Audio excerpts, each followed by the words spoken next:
Hello everyone and welcome to the second part of the Vigyan Bhairav Tantra, that is the best meditation techniques ever given in the world, centuries, thousands and years back. And in fact, all the meditation techniques that you see or hear or do, they are derived from these 112 meditation techniques or methods. And this was a conversation between Lord Shiva and Goddess Parvati. And this description, this whole detailed description is given by OSHO, which I'm reading. These volumes are available online. So without wasting any further time, and if you haven't checked out the first part, then please do go and check out, because then it will make more sense to you. So let's not further waste the time, and I start with the second part of it, which is where we left, and that was we were talking about dualities. So it says that he's saying that it's not these techniques will not just take you from consciousness from unconsciousness to consciousness, but because they both are dualities, but it will take you beyond these both. It's not just from transferring from unconsciousness of mind to consciousness, but taking beyond consciousness also. And that's what Lord Shiva and Goddess Parvati is. They are called Bhairav and Bhairavi. That's why the name of this is Vigyan Bhairav Tantra. And we have talked in detail about the name and this in our first part. So then he says that in our experience only love can give a claim. So only a love, when we are in love, we can really go beyond these dualities of consciousness and unconsciousness. We can really feel it when we are really in love. So that glimpses we can have. So that's why he's saying that that's only in this sense does Jesus saying that God is love become meaningful. So that's what it means when Jesus was saying that God is love. So that means go beyond dualities. It means love is our only reality in our experience which reaches nearest to the God, because it take you beyond those dualities. So that's what he's talking about here. When you are in love, duality dissolves. Only in this non-dual love can we have a glimpse of what is the state of Bhairava, that is what is the state of Lord Shiva, what is the state of the peak point. So Bhairava is absolute love with no coming back from the peak of love. There is no falling back. It is remaining on the peak.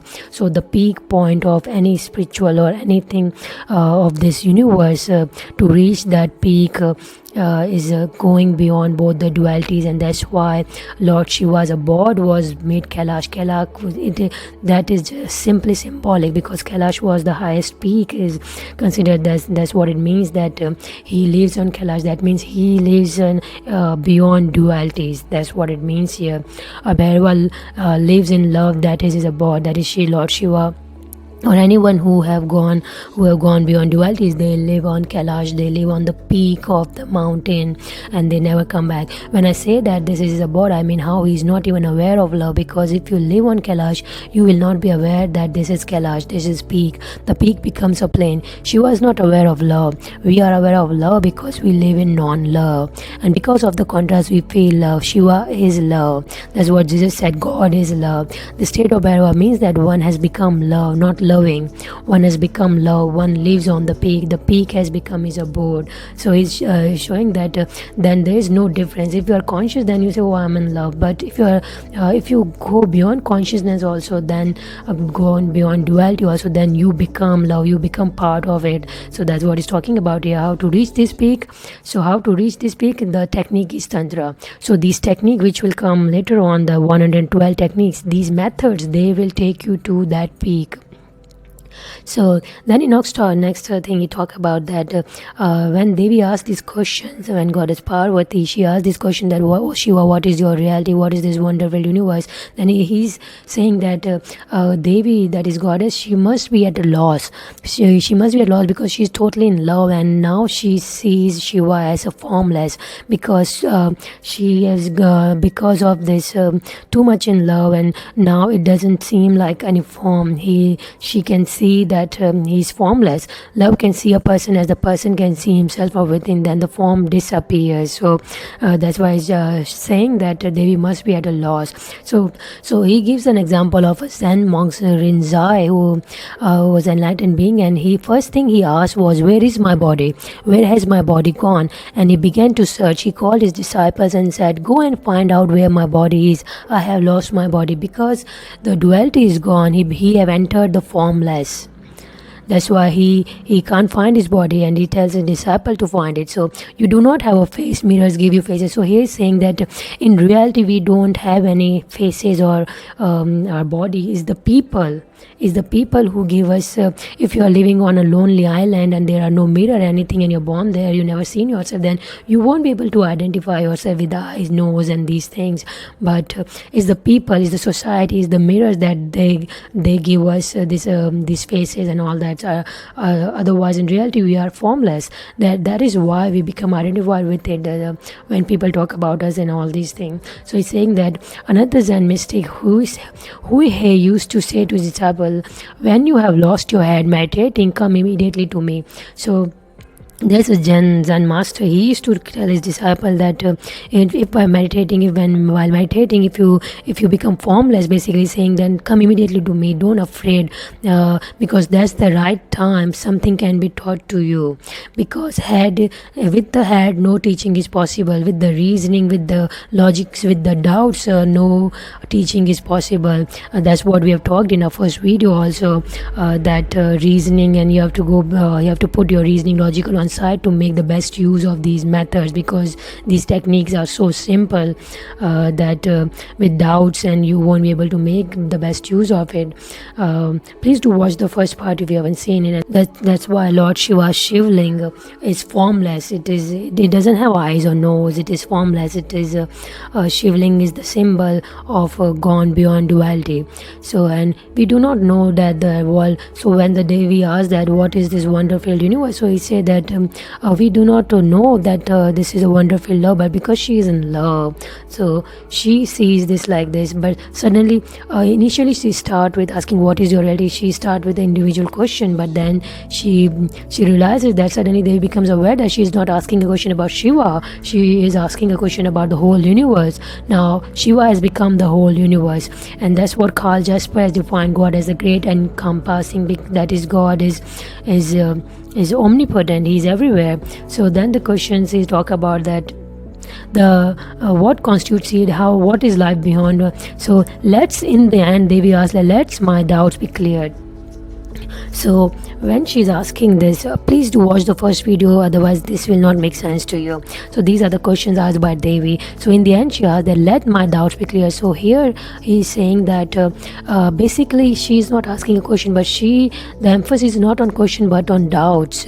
So Devi saying that she want her doubts to be clear. Basically she is not looking for the answer, but she is asking for a transformation of her mind, because a doubting mind will remain a doubting mind whatsoever answers are given. So she is actually asking for a transformation, and these methods and techniques will give her that transformation. And that's why Shiva give her these 112 methods, techniques, which will come later on. The mind goes on questioning. In the mind, questions come as leaves, come as trees. That is the very nature of the mind. So the nature of the mind is questioning. So that's why you have to go beyond this mind. That's the only way to really reach the ultimate. If you give the philosophical reason and question, you won't get the answer.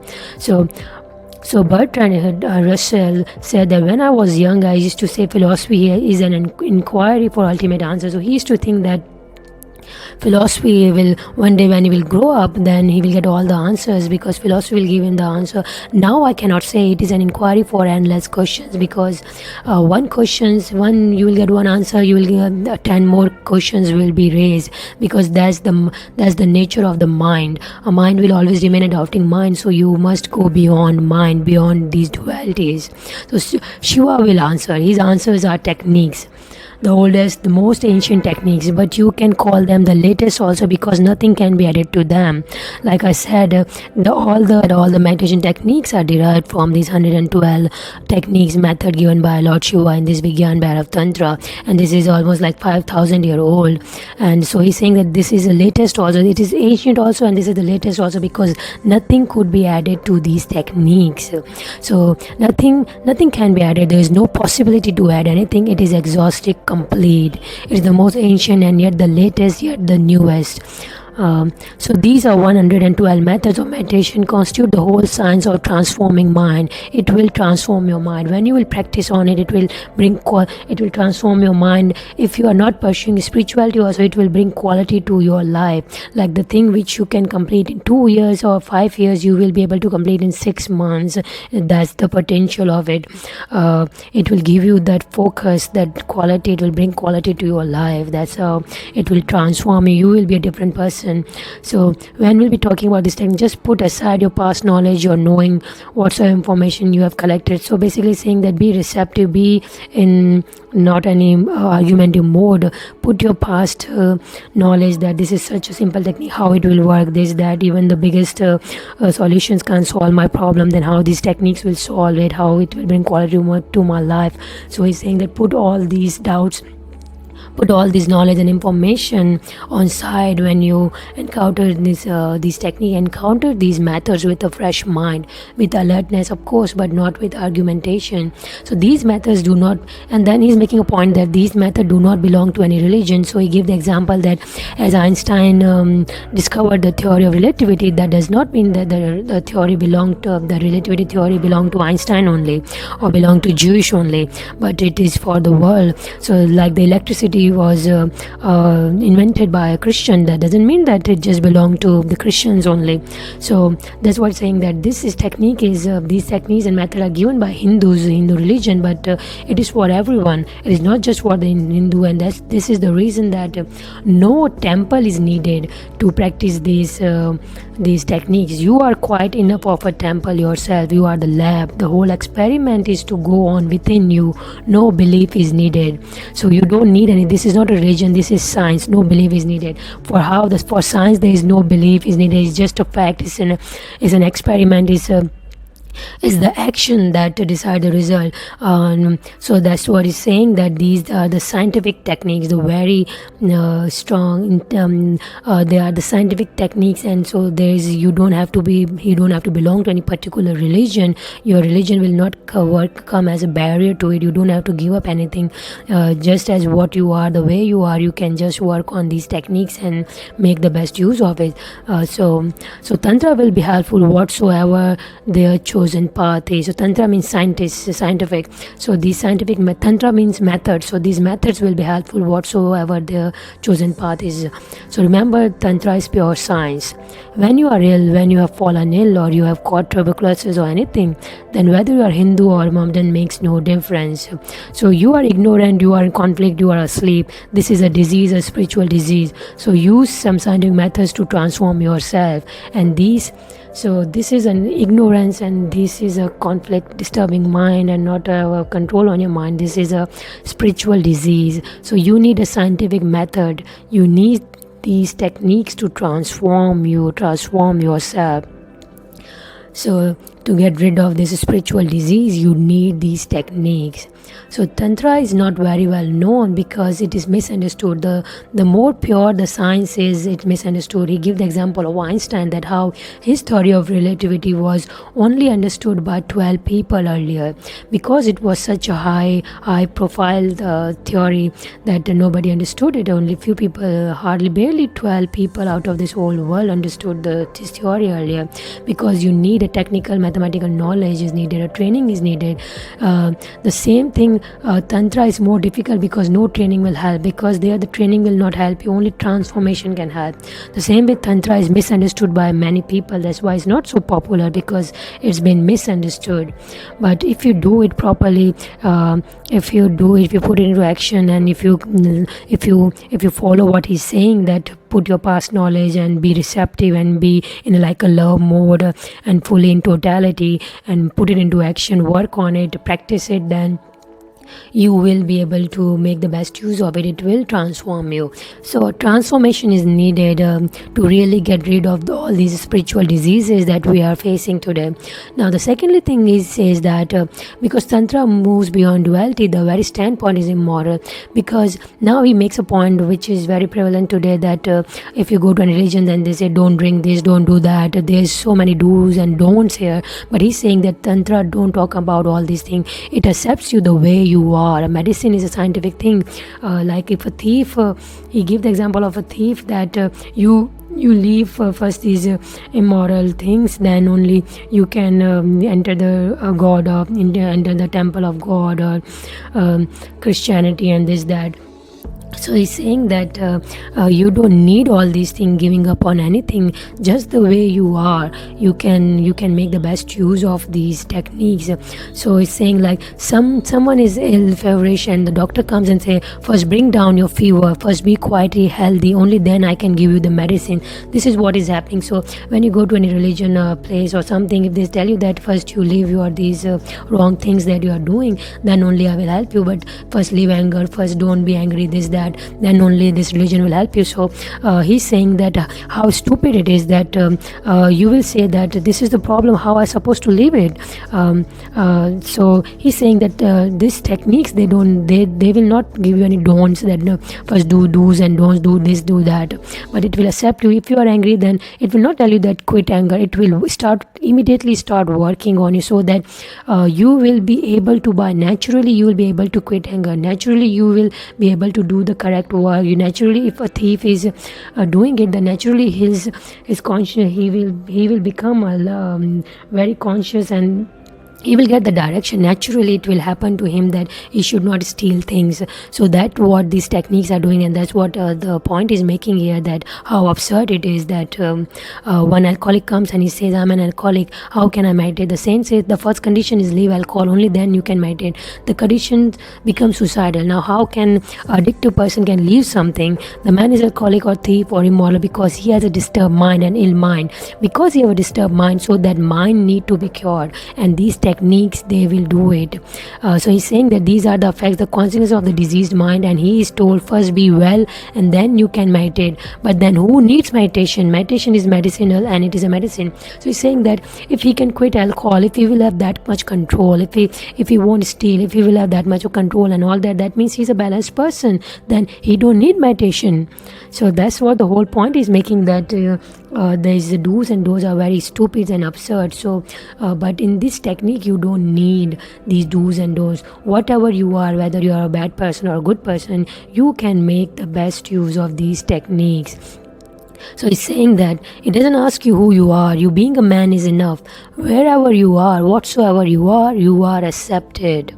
So he's saying choose a technique which fits you, put your total energy into it, and you will not be the same again. Real authentic techniques always will be like that. If I make a precondition, it shows I have a pseudo technique. So but he cannot be so then he gave another example of a greedy person and all that. So he's saying that if a greedy person come and you tell him not to be greedy and just pursue spirituality, but then that is also greed only. This is a greed par excellence, a greed for heaven, a greed for liberation, existence. So he's saying going beyond all this, and these techniques will do that. So Tantra says you cannot change man unless you give him authentic techniques with which to change. Just by preaching nothing is change. Whatsoever Tantra is saying it in all over the world. So preaching will not change you. So he gave the example that when you preach, suppose if the same will be the case if you give your hospital to preachers. If you give your hospital to preachers, then he will say that you did this thing wrong, that's why you met this accident, you are guilty, you have created this disease, now change this disease because you did something wrong, that's why you met this accident and all that. So the preachers will start doing that, then nothing will be healed in the hospital. So he's giving this example that so stop preaching and start doing the work. Action is needed. So there is no preaching needed to really transform you, to really take you out of your misery. There is no preaching needed. It's just the techniques, the method needed. So that's what he's giving here. He's saying that this only will suppress you. Like if you say don't be angry, then the person, if he desperately wants something, that he will only suppress these traits, these characteristics, and that will only make things work, and it will create guilt in him, and something like that will disturb the mind further. So, and then he will show the anger within and all these things. That's why the whole approach is wrong. But tantra is not concerned with your so-called morality. So leave anger first, leave sex first, leave this and that, and then I am inhuman. What I'm saying is impossible, because these are impossible things to quit. If everything would have been good in us, then we wouldn't have needed all these spiritual path and meditation, right? So this is the point is making, that you just have to be what you are to make the best use of these techniques. So don't go with this, that I did this, I did that, how can I make the best, how can I bring quality to my life? No, it will help you. The moment you start working on it, if you sincerely into it, and if the technique fits you, and after 112 techniques, few techniques definitely will fit you. That's what it says, that things will come later on. I will talk about it. So that's what he talked about all here. And once you know, so he's saying that these techniques have the potential to change your mind, because mind is also a part of matter, or subtle matter. So once you know that you can change matter through technique, the time is not very far off, and you will come to know that you can change mind through techniques, because mind is nothing but a subtle matter. So it's a game of energy. So with techniques you can change the matter, you can change and the mind is also a subtle matter only, so you can change your mind. And when the mind is changed, then your whole world changes. We know that, because we all look through the mind. And if there is no mind, that is the ultimate for tantra. So, and once you go, first you change your mind to something positive, something that will happen the first stage, then you will go beyond mind. So that is the ultimate for tantra, to bring about a state where there is no mind.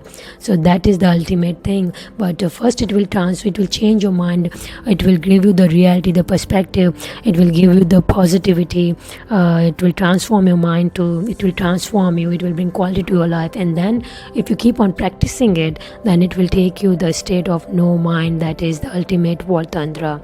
So tantra says that when there is no mind, that is the state of Bhairava, Lord Shiva, no mind state.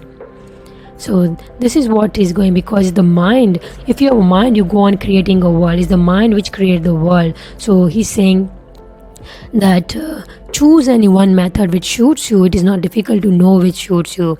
So this understanding, this intellectual understanding, so whatever is talking right now is will be a basic necessity, but this is not the end. Whatever I talk about here, try it.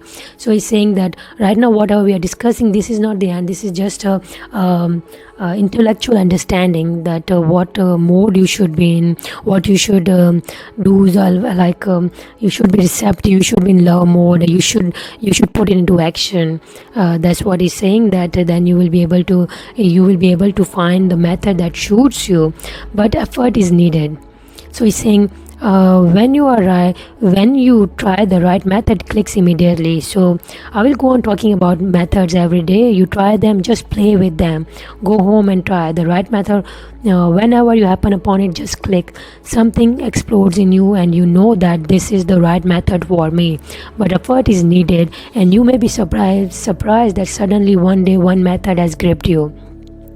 So he's saying that I say playing because you should not be too serious. Just play. Something may fit you. If it fits you, then become serious, and then go deep into it, intensely, honestly, with all your energy, with all your mind. But before just play. Saying just go through the methods by playing it. Like, okay, I try this. Okay, I try that bit here. 3 days. So the reason he say play, because he found that while you are playing, your mind is more open. So your mind is more open, you become more receptive. That's why he's saying just play with it. But once you find something explodes in you while you are playing, then you know that this is the right method, technique for you. And then take one method and play with it for at least 3 days. So he's saying take one method out of this 112 method, and one by one play with it for 3 days. And if something explodes in you, then be serious about it, and then forget the others. Do not play with other methods. Stick to it at least for 3 months. So the method you find, first play around with every method for 3 days, and something when clicks you, something when explodes in you while playing with the different methods, then stick to that method, and then forget all other methods, and stick to that method for 3 months continuity. The effort is needed, that then you have to be very serious about that method if you really want to make the best use of those methods. And he's saying miracles are possible. The only thing is that the technique must be for you. If the technique is not for you, then nothing happens. Then you may go on with it for lives together, but nothing will happen. If the method is for you, then even 3 minutes are enough. Just these 112 methods can be miraculous experience for you, or they may just be a listening. It depends on you. So he's saying, I will be going on describing each method from as many angles as possible. So if you feel any affinity with it, play with it for 3 days. So if you feel some method you are liking it, then play it for 3 days. Listen to all the methods, and a few methods you really start liking, then play with it for 3 days. And if you feel that it fits, then something clicks in you, continue it for 3 months. Life is a miracle. If you have not known its mystery, that only shows that you do not know the technique for how to approach it. And I can tell you from my own personal experience that it will click you. The right method will really transform you. Even a 5-minute experience will really transform you. Will bring quality to your whole way of thinking of life, your attitude, and everything. You will really get so much clarity about life and thing. And that's why I have decided to really talk about these methods because. And I'm myself working on it now, practicing on it. So please do take these things seriously, whatever he's saying. He is saying that these 112 methods, and these are all the methods possible. If nothing clicks and nothing gives you the feeling that this is for you, then there is no method left for you in this whole world. In fact, remember this, then forget spirituality and be happy, then it is not for you, because these 112 methods are for the whole humanity.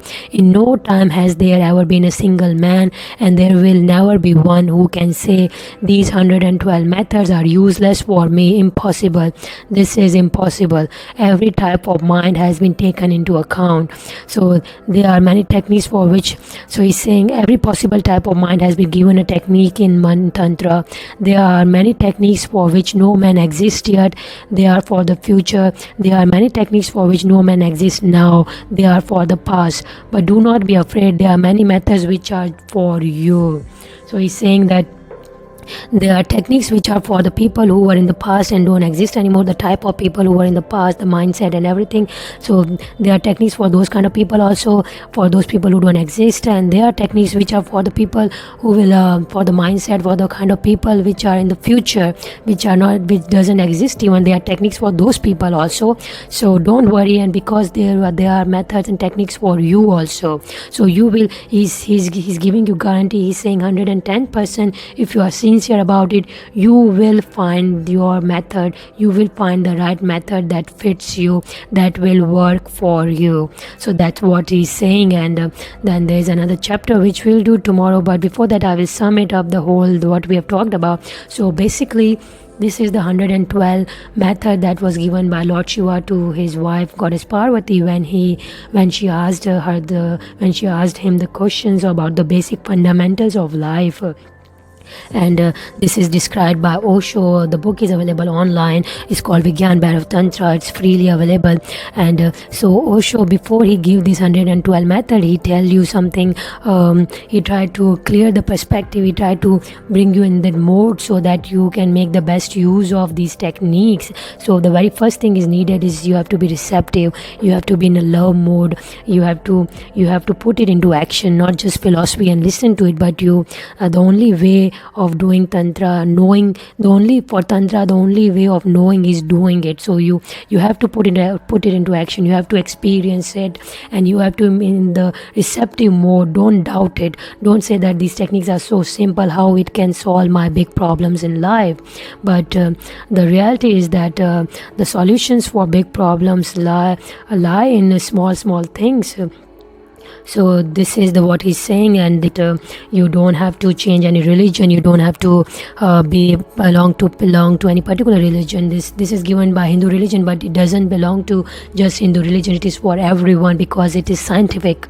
It is very, very scientific, and it will, if you are sincere, if you really work towards it, then you will find the method, and it will transform you. And then he tells you about the how to approach. Is it that just when you listen to these 112 methods, then just play with it. Whatever clicks you, just play with it. Try it for this and that. Whatever clicks you, whatever you like it, then play with it for 3 days.